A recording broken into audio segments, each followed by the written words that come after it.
Bugün şəhid mübarizin şəhadət günüdür, doğum günüdür. Allah'tan şəhidimizə rəhmət diləyirəm.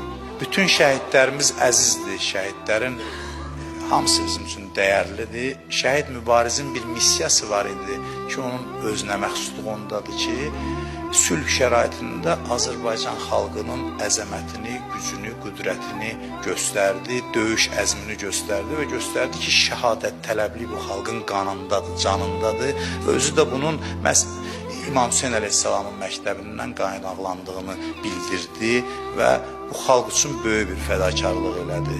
Yəni o tək başına döyüşçülər olan yerə getdi və ölümü gözünə qoyub şəhadət arzusu ilə, şövqü ilə o misilsiz qəhrəmanlığı göstərdi və elə bir yenidən diriltdi bizi və diriliyimizi göstərdi özümüzə ki, biz diriyik, biz qadirik torpaqlarımızı işğaldan azad eləməyə. Mən heç vaxt boğazdan yuxarı söz danışmamışam.